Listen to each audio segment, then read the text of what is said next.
March 19th, 1977. The first of many Circleville letters was sent out to Mary Gillespie.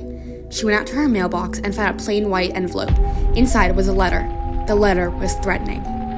She kept the letters to herself, thinking that all it was a sick prank played on her by a group of teenagers looking for trouble. She hid it away until she got another letter in the same white envelope. She got more worried. This letter was more alarming and way more threatening than the last one. Mary Gillespie finally decides to go talk to her husband, Ron Gillespie, and tell him what's going on.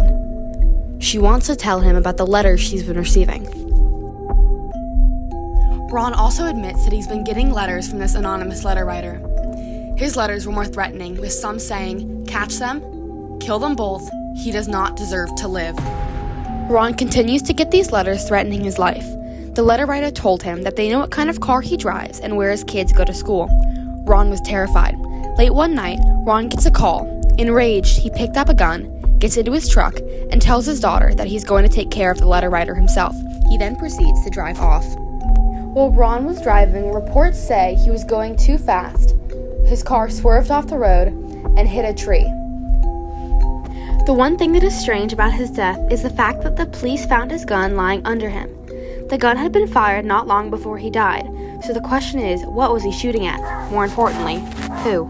Death shocked the town. Mary Gillespie was shocked. Then, later that year, something else happened. Mary Gillespie was driving her bus around town, going to pick up her kids when she saw a sign taped to a box saying something about her teenage daughter. She was disgusted and tried to take the box down. She tried very hard to rip the sign off, but it was tied to the box way too tight. She took the box home and opened it. Inside, she found a loaded pistol. She called the police and they arrived quickly. They looked at the gun and the box and declared that it was a trap. Mary was scared. The police took the gun back to the station and ran the serial number. It turned out to be a man named Paul Freshour's gun. Paul was Mary's brother-in-law. The police went to confront Paul, but he denied having put the gun in the box and setting up the trap. The police took him into custody. Then more evidence was presented. Paul's ex-wife, Karen Sue, had come to the police and said that she had found the letters that matched the same handwriting as the ones that were sent to Mary in the trash of his home. They were ripped up, but she said that she had taped them together and saw the name Mary Gillespie in the same handwriting as all the other letters. Paul continued to plead innocent. Paul awaited trial. As the day of his trial approached, he tried to tell the police that he had no attachment to the letters, despite what his ex-wife says.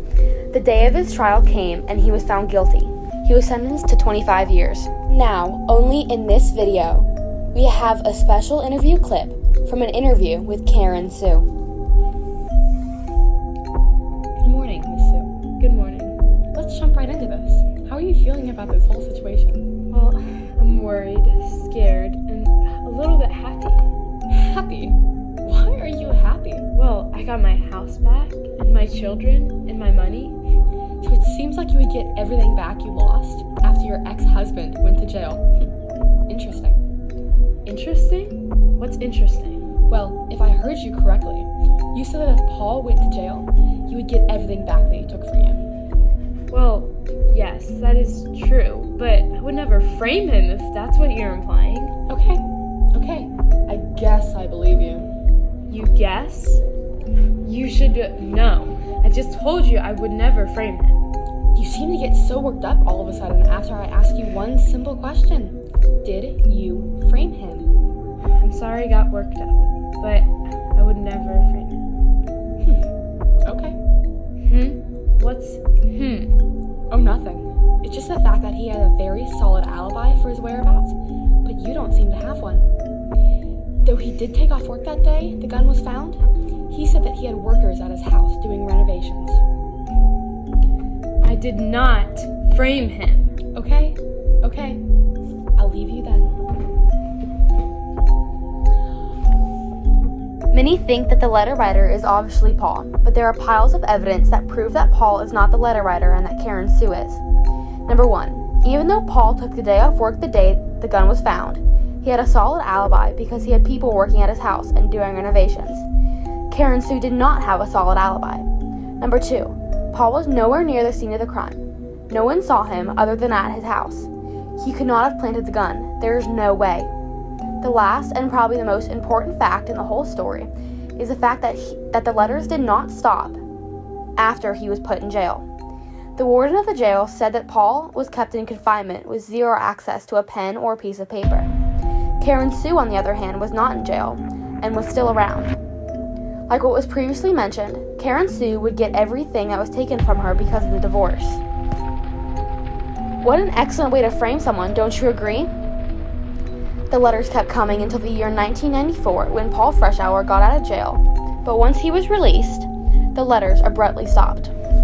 The identity of the Circleville letter writer still remains unknown to this day.